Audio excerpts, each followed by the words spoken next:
Hello. हाँ, नमस्कार प्यारे बच्चों। आज की क्लास में हम लोग पढ़ेंगे एक ऐसा रोग जो जनसंख्या पर बहुत बड़ा प्रभाव डाला है, और ये आपका रोग है मलेरिया। तो हम लोग क्या करेंगे आज के डेट में, यह स्टडी करेंगे मलेरिया की। ये ऐसा रोग है जो जनसंख्या वृद्धि पर, जब स्टार्टिंग में ये उत्पन्न हुआ था मलेरिया, तो जनसंख्या वृद्धि पर बहुत घातक प्रभाव डाला था। ठीक है, आइए बिना देरी किए इस क्लास की स्टार्ट करते हैं। तो सबसे पहले पिछले क्लास में ये बताया गया है कि कोई भी रोग उत्पन्न करने के लिए कोई कारक जिम्मेदार होता है जिसे रोगाणु कहते हैं। क्या कहते हैं? रोगाणु कहते हैं। तो बताइए, कोई भी रोग उत्पन्न हो, लेकिन वो होगा किससे? पैथोजेन से। पैथोजेन से, यानी कि इसी को हम लोग पिछले क्लास में रोगाणु बोले थे। तो मलेरिया के लिए जो पैथोजेन का कार्य करता है वो होता है प्लाज्मोडियम। प्लाज्मोडियम। तो मलेरिया रोग कौन उत्पन्न करता है? प्लाज्मोडियम उत्पन्न करता है। ठीक है, और प्लाज्मोडियम की भी बात किया जाए तो इसमें आपके दो प्रकार का मेन बताया जाएगा। कौन सा? पहला बताया जाएगा पी मतलब प्लाज्मोडियम फैल्सीपेरम। फैल्सीपेरम यानी कि प्लाज्मोडियम फैल्सीपेरम। और दूसरा क्या होता है? Plasmodium vivax. तो ये दो पैथोजेन है जो मलेरिया रोग उत्पन्न करते हैं। तो बताइए, कोई भी रोग उत्पन्न होता है किसके द्वारा होता है? रोगाणुओं के द्वारा उत्पन्न होता है। और मलेरिया रोग उत्पन्न करने वाला कारक यानी कि पैथोजेन जो है वो क्या है? प्लाज्मोडियम। और प्लाज्मोडियम यहाँ पे दो प्रकार का बताया गया, प्लाज्मोडियम फैल्सीपेरम और प्लाज्मोडियम वाइवैक्स। एक और होता है, उसका नाम है प्लाज्मोडियम मलई। ठीक है, तो इस रोगाणु के द्वारा हमको क्या उत्पन्न होगा? मलेरिया उत्पन्न होगा। लेकिन मलेरिया ऐसे ही नहीं उत्पन्न हो जाता है। ये जैसे हम लोगों को कहीं भी जाना है, किसी भी सिटी में जाना है, तो बताइए हम लोग वाहनों का प्रयोग करते हैं। उसी प्रकार से ये जो रोगाणु होता है हमारे शरीर में इंटर करेगा। किसके द्वारा? तो यहां से जानिएगा, मादा एनाफेज। मादा एनाफेज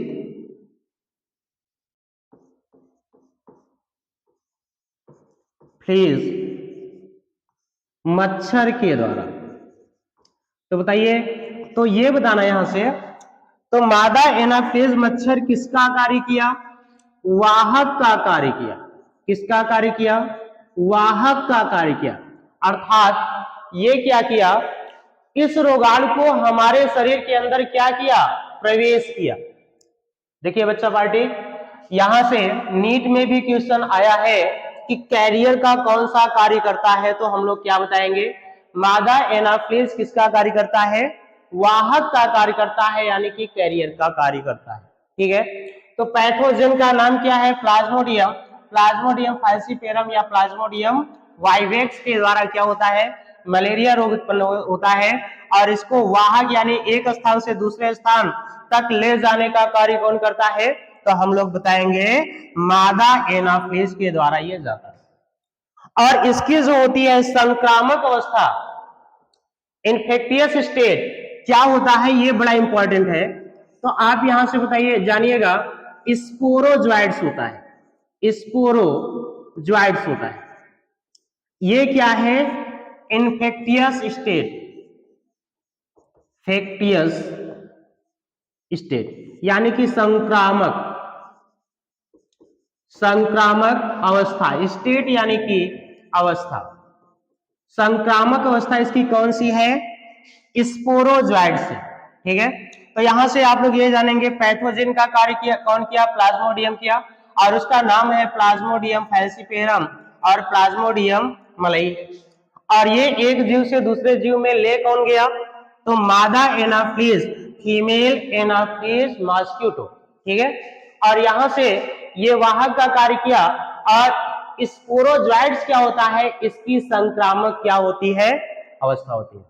इसके बाद में आप लोग अध्ययन करेंगे किस चीज का, इसके लाइफ साइकिल का। ठीक है, किसका अध्ययन करेंगे, लाइफ साइकिल का अध्ययन करेंगे हम लोग। आइए हम लोग चर्चा करेंगे कि जो मलेरिया रोग होता है इसकी लाइफ साइकिल क्या है। अच्छा, लाइफ साइकिल का मतलब होता है जीवन चक्र। जैसे हम लोग क्या करते हैं, अपनी लाइफ साइकिल क्या है, तो बताइए, हम लोग मम्मी पापा के द्वारा उत्पन्न हुए और उसके बाद बड़े हुए, 3 अवस्थाओं से गुजरे, और उसके बाद जैसे 3 अवस्था का मतलब बाल्यावस्था, यौनावस्था और वृद्धावस्था। उसके बाद सभी चीजें क्या है, मॉर्टल कोई नहीं है, सभी मरणशील है। तो बताइए, मरने से पहले सेक्सुअल रिप्रोडक्शन द्वारा क्या करते हैं, अपनी जैसी संतान उत्पन्न करते हैं। यही क्या है, लाइफ साइकिल है। ठीक है, यही क्या है, लाइफ साइकिल है। तो यहां से ये देखा जाएगा मलेरिया की लाइफ साइकिल क्या है, यानी कि जीवन चक्र है। मैंने अभी अभी चर्चा किया यहाँ पे कि मलेरिया रोग उत्पन्न कौन रोगाणु करता है, तो प्लाज्मोडियम फैल्सीपेरम या प्लाज्मोडियम मलई या प्लाज्मोडियम वाइवैक्स। ठीक है, और उसके बाद में ये किसके द्वारा हमारे शरीर में एंटर करेगा, तो हम लोग क्या बताएंगे, फीमेल एनाफ्लिज। देखिए, बाकी कोई मच्छर काट लेता है तो हम लोगों को मलेरिया नहीं होगा, बट संक्रमित मादा एनाफ्लिज काटता है तो हम लोगों को क्या हो जाएगा, मलेरिया हो जाएगा। तो आइए चर्चा करते हैं कैसे हमारे शरीर में यह प्रवेश किया।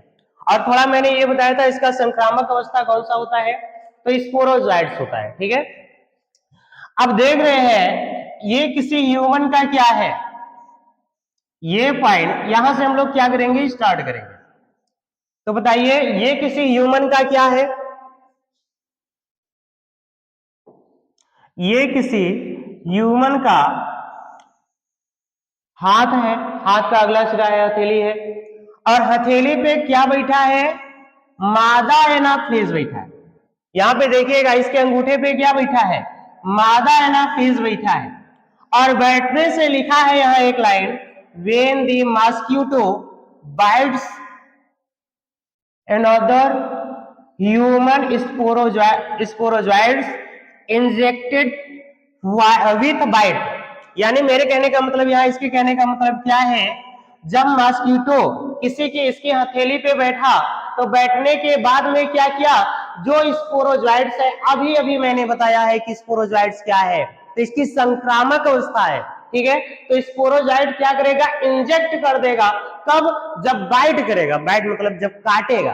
तो बताइए, कोई जरूरी नहीं है कि ये मान लीजिए हथेली में काटा है, हाथ में काटा है, तभी शरीर के किसी अंग में भी काट सकता है। ठीक है, तो बताइए, जब भी कभी ह्यूमन बॉडी को बाइट करेगा तो क्या करेगा, यह स्पोरोजोइड को उसके ब्लड में मिलाएगा, और जैसे स्पोरोजोइड इस हथेली में आया, इस हाथ में आया, बॉडी के अंग में आया, उसके बाद में क्या होगा, ये चला जाएगा कहां, ब्लड के द्वारा। किसके द्वारा जाएगा, ब्लड के द्वारा जाएगा, ब्लड के द्वारा जाएगा, कहां जाएगा, लीवर में, हमारे लीवर यानी कि यकृत में जाएगा।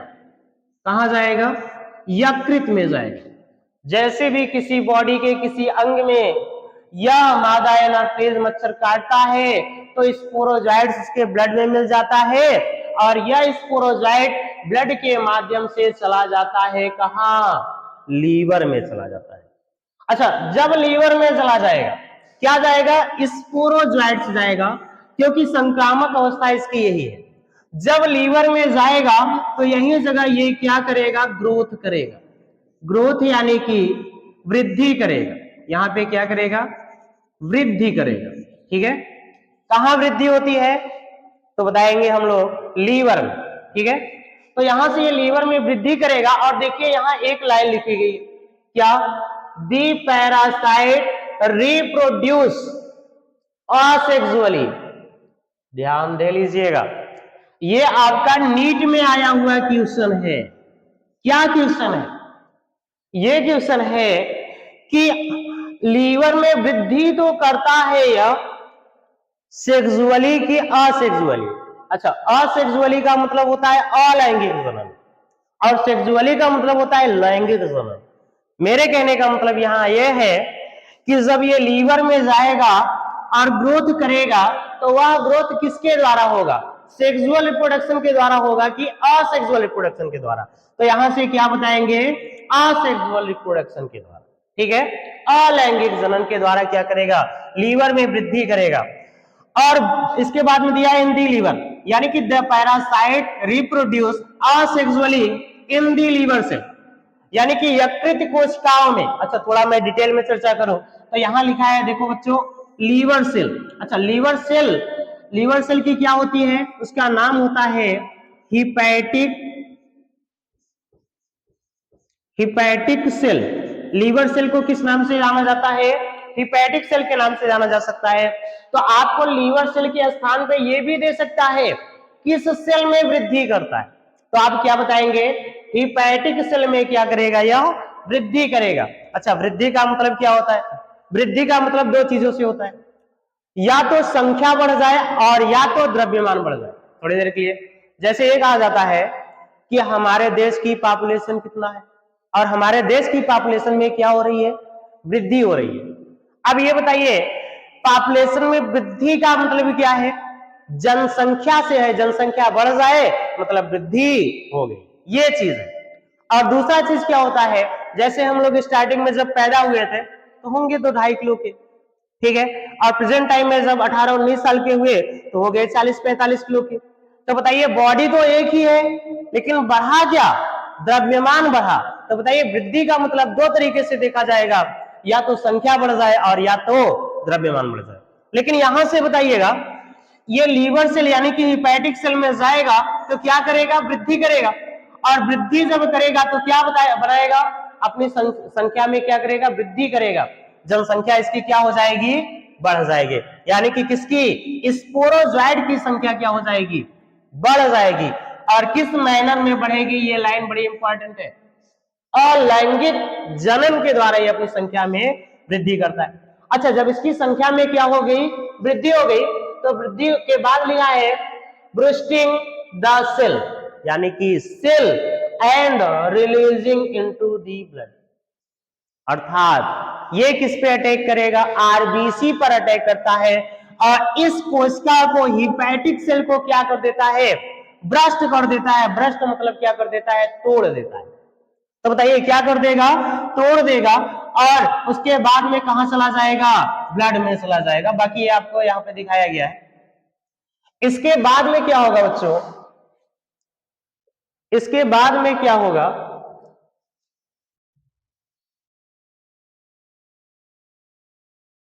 यहां से देखना। तो बताइए सबसे पहले ये बाइट किया, कहां पे किया, हाथ में किया, और ब्लड के माध्यम से, हाथ में किया और ब्लड के माध्यम से कहां चला गया, लीवर में चला गया। और लीवर में जाने के बाद में क्या किया, ये वृद्धि किया, और ये वृद्धि हुई कहां है, यकृत कोशिकाओं में, अर्थात यकृत कोशिकाओं को क्या कहा जाता है, हिपैटिक सेल बोला जाता है। और उसके बाद में जैसे ही वृद्धि करेगा, और वृद्धि कैसे करेगा, असेक्सुअल मैनर में करेगा, अपनी संख्या को बढ़ाएगा, और संख्या को बढ़ाने के बाद ब्लड में मिल जाएगा, और ब्लड में मिलने के बाद बॉडी के सभी भागों में पहुंच जाएगा ये, ठीक है, बॉडी के सभी भागों में क्या हो जाएगा, पहुंच जाएगा। इसके बाद क्या होगा बच्चों,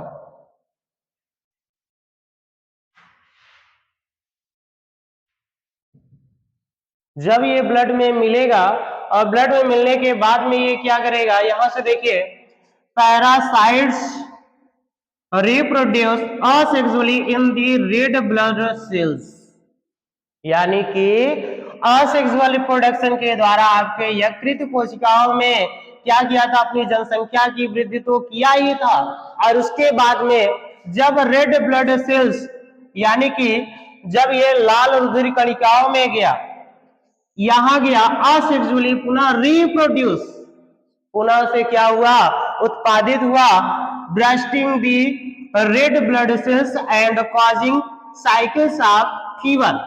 अब देखिए जैसे ये आरबीसी में रिप्रोड्यूस होगा तो इसको क्या करेगा, ब्रस्ट करेगा, और ब्रस्ट करने के बाद क्या काज करेगा, फीवर कॉज करेगा। Other symptoms release parasite infect new red blood cells, यानी कि जैसे ही यहां से इसका प्रोडक्शन होगा तो ये फीवर उत्पन्न करेगा, और फीवर उत्पन्न करने के बाद न्यू आरबीसी पर क्या करेगा, अटैक करेगा।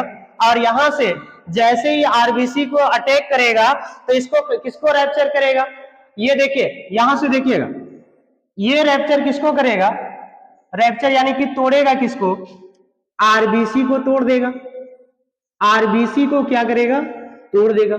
और जैसे ही ये आरबीसी को तोड़ेगा यहां से एक जहरीला रसायन निकलेगा, जहरीला रसायन निकलेगा, रसायन जिसे हम लोग क्या कहते हैं, हीमोज्वाइन। क्या कहते हैं, हीमोज्वाइन कहते हैं, जिसे हम लोग हीमोज्वाइन कहते हैं। और इसी रसायन की वजह से हमको क्या लगती है, ठंडी लगती है। क्या लगेगी, ठंडी, यानी कि कोल्ड महसूस होता है। तो बताइए किसको किसको रैप्चर करेगा, आरबीसी को रैप्चर करेगा, तो जहरीला रसायन निकलेगा जिसे हम लोग क्या कहेंगे, हीमोज्वाइन। और इसी रसायन की वजह से हमें क्या लगती है, ठंडी। इसका मतलब क्या हुआ कि मलेरिया रोग जब होता है तो ठंडी देकर बुखार आता है। और ये ठंडी क्यों होती है, क्यों आती है हमारे बॉडी, मतलब हमको ठंडी महसूस क्यों होती है, क्योंकि आरबीसी को जब रैप्चर करता है तो बताइए आरबीसी में क्या होता है, हीमोग्लोबिन। तो हीमोग्लोबिन को भी क्या कर दिया, तोड़ दिया। और जैसे ही हीमोग्लोबिन को तोड़ेगा और वैसे ही ये जहरीला रसायन हीमोज्वाइन निकलेगा, और इसी रसायन की वजह से हमको ठंडी देकर क्या आता है, बुखार आता है। अच्छा, पुनः जब ये जाएगा तो यहां से बताइए दो प्रकार के यहाँ पे गैमीट बनेंगे, एक से दो प्रकार के गैमीट बनेंगे, यानी कि मेल और फीमेल गैमीट बनेंगे।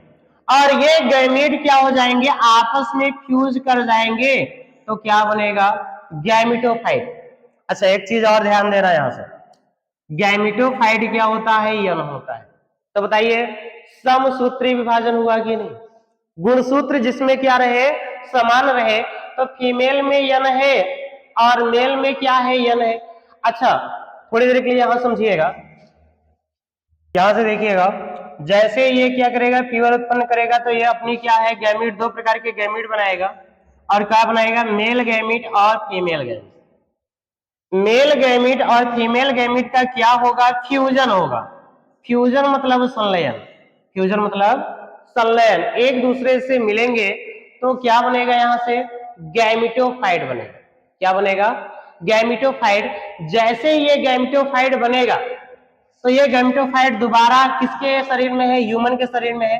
तो मच्छर जब इसे काटेगा, किसी भी बॉडी को काटेगा, ऐसे बॉडी को काटेगा जो संक्रमित होता है, तो बताइए ये स्पोरोजाइट्स कहां चला जाएगा, मच्छर के अंदर। और मच्छर के अंदर जब जाएगा, जैसे मान लीजिए मच्छर ने क्या किया, खून को चूसा हमारे बॉडी से, और हम इन्फेक्टेड हैं, जब हमारे बॉडी से खून को क्या करेगा, चूसेगा, तो बताइए उसके माउथ से होते हुए उसके कहां जाएगा, गट में जाएगा।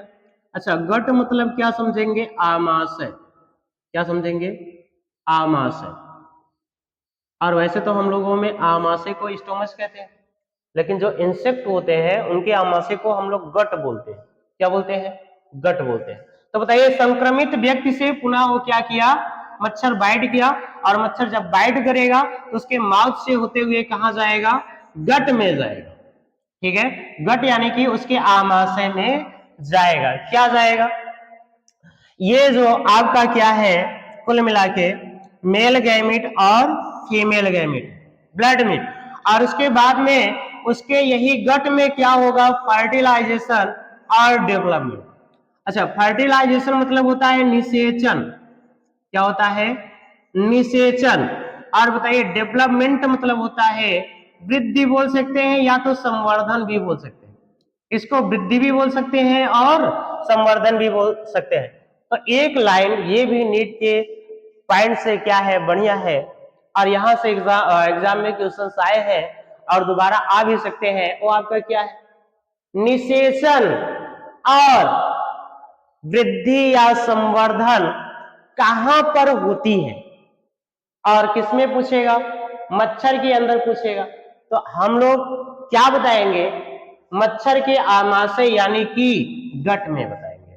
तो बताइए मच्छर के किस अंग में इसकी वृद्धि हुई और निषेचन हुआ, तो क्या बताएंगे, गट यानी कि आमाशय में बताएंगे, ठीक है। उसके बाद देखिएगा, जैसे ही यहां पे वृद्धि होगी तो ये कहां पहुंच जाएगा, मच्छर के लार ग्रंथि में पहुंच जाएगा। और जब मच्छर के लार ग्रंथि में पहुंचेगा तो वहां क्या प्रोड्यूस होगा, स्पोरोजाइट। और यहां से बताइए मलेरिया का संक्रामक अवस्था क्या होता है, स्पोरोजाइट्स होता है। और वही जगह क्या हो जाएगा, मैच्योर।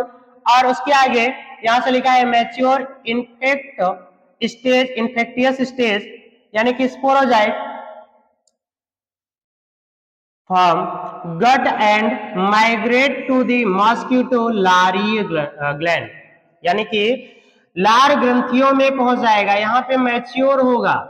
इन्फेक्टिव स्टेज यानी कि जो मैंने अभी बताया कि संक्रामक अवस्था होता है, ठीक है।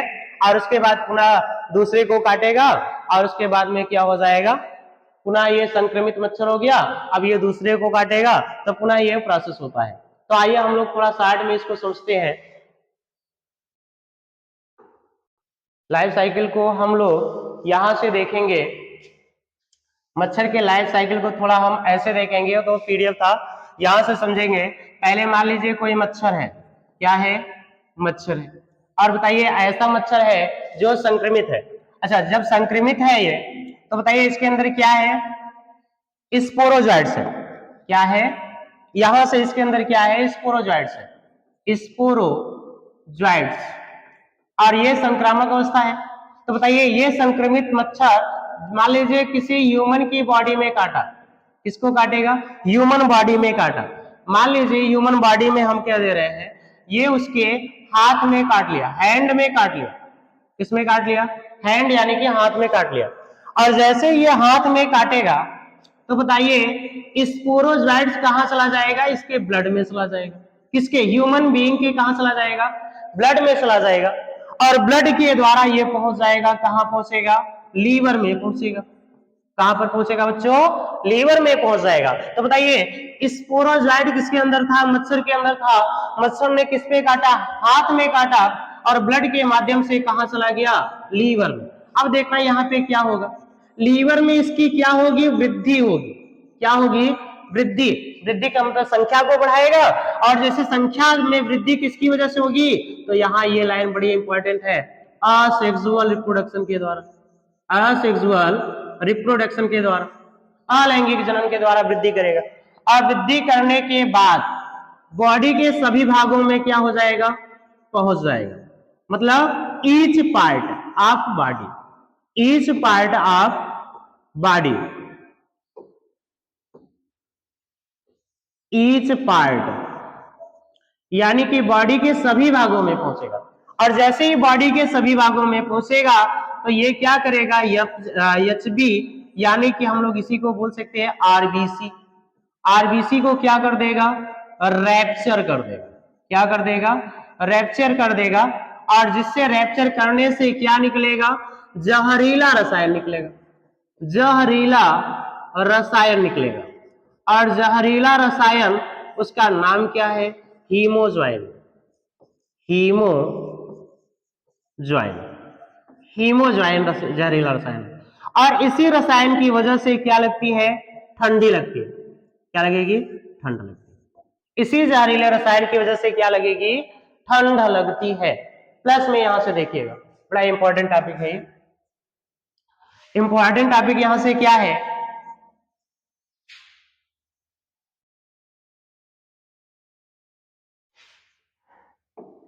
कि जो ये प्लाज्मोडियम था, जो क्या था, प्लाज्मोडियम था। इस प्लाज्मोडियम का जीवन चक्र पूरा करने में कितने होस्ट मिले, एक तो बताना ह्यूमन मिला, ह्यूमन मतलब मनुष्य, और दूसरा क्या मिला, मच्छर, मॉस्क्यूटो। क्या मिला, क्यूटो। यानी कि मनुष्य और ह्यूमन, और ये दोनों क्या है, होस्ट है। क्या है, होस्ट।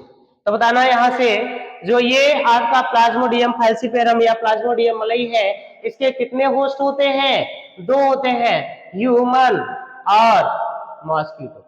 इसकी बात करें तो ये कहां इन्फेक्ट करता है, लीवर में, और इसके अंदर कहाँ रहता है, तो आप बताएंगे सलिवरी ग्लैंड। कहाँ रहेगा, सलिवरी ग्लैंड, यानी कि लार ग्रंथि में रहे। तो बताइए इसके कितने होस्ट है, 2 है, ह्यूमन और मॉस्क्यूटो। मॉस्क्यूटो के कहाँ की बात किया जाएगा, लारी ग्रंथि में रहेगा, और मनुष्यों में लीवर में रहेगा। और इसमें ठंडी किसकी वजह से अभी लगी थी, तो बताइए जहरीला रसायन क्या निकलेगा, हीमोज्वाइन निकलेगा। क्या निकलेगा, ह्यूमोज्वाइन निकलेगा। इसकी वजह से क्या लगती है हमको, ठंडी लगती है। ठीक है, आज की क्लास यहीं तक।